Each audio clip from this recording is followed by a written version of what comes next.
దేవుళ్లను అవమానించిన రావణ్ ను సమర్థించడం దుర్మార్గమని మాజీ మంత్రి కోటంరెడ్డి శ్రీధర్ రెడ్డి విమర్శించారు. నేడు హిందూ దేవుళ్లను దూషించిన వ్యక్తి రేపు ఇతర మతాల దేవుళ్లను కూడా అవమానించడానికి గ్యారంటీ ఏంటని ప్రశ్నించారు. దేశంపై నమ్మకం లేదని, దేశభక్తి లేదని చెప్పిన రావణ్ కు మద్దతు ఇచ్చిన జగన్మోహన్ రెడ్డి దేశ ప్రజలకు వెంటనే క్షమాపణ చెప్పాలని, అప్పుడే ప్రజా జీవితంలో కొనసాగే అర్హత ఉంటుందని అన్నారు. హిందూ దేవుళ్ళని ఈరోజు ప్రశ్న జోసెఫ్ రావణ్ తిట్టాడు.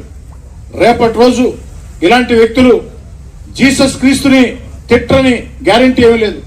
దైవ సేవకుల్ని తిట్టనని గ్యారంటీ ఏమీ లేదు.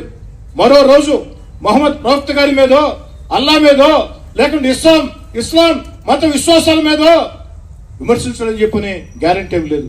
మరి సమాజంలో మతాల మధ్య, కులాల మధ్య తగాదాలు పెట్టి పెంచి పోషించే ఇలాంటి వ్యక్తులు ఈ దేశం మీద నాకు నమ్మకం లేదు, నాకు దేశభక్తి లేదు, శ్రీరాముడి గురించి నేను నీచంగా మాట్లాడతా, సీతమ్మ గురించి నీచంగా మాట్లాడతా, మహాభారతం గురించి నీచంగా మాట్లాడతా, బంగ్లాదేశ్ లో ఉండే హిందువుల్ని, సాటి హిందువుల్ని ఉచ్చ నీచాలు మరిచి మాట్లాడతా,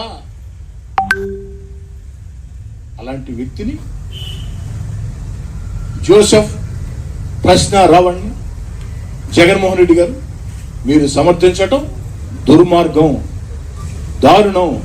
ఇప్పటికైనా జగన్మోహన్ రెడ్డిని కోరేది ఒకటే, ఒకనాడు మీ నాయకత్వంలో పనిచేసిన వ్యక్తిగా, ఒకనాడు మీ నాయకత్వంలో ఎమ్మెల్యేగా ఉన్న వ్యక్తిగా, ఆ తర్వాత మీతో విభేదించి బయటకు వచ్చి ఈరోజు మళ్ళీ ఎమ్మెల్యేగా ఉన్న వ్యక్తిగా కాకుండా ఓ పౌరుడిగా, ఓ భారతీయుడిగా, ఓ హిందువుగా మిమ్మల్ని అడిగేది ఒకటే, వైఎస్ఆర్ కాంగ్రెస్ పార్టీ రాష్ట్ర అధ్యక్షుడిగా వైఎస్ జగన్మోహన్ రెడ్డి గారు మీరు ఖచ్చితంగా ఈ దేశ ప్రజలకి క్షమాపణ చెప్పాలా. హిందువుల, ముస్లింల, క్రైస్తవుల తేడా లేకుండా భారతీయుల మొత్తానికి క్షమాపణ చెప్పాలా. హిందూ మత విశ్వాసాల మీద దాడి చేసిన వ్యక్తులు రేపటి రోజు క్రైస్తవుల మీద, ముస్లింల మీద, మత విశ్వాసాల మీద, సిక్కుల మీద దాడి చేయరు అన్న గ్యారెంటీ ఏం లేదు. అందుకే ఇలాంటి వ్యక్తిని సమర్థించిన దానికి బహిరంగంగా నేను క్షమాపణ చెప్తున్నా అని జగన్మోహన్ రెడ్డి గారు మీరు చెప్తే ఖచ్చితంగా ప్రజా జీవితంలో కొనసాగే హక్కు మీకుంటుంది. అలా కానప్పుడు ప్రజా జీవితంలో మీరు కొనసాగలేరు.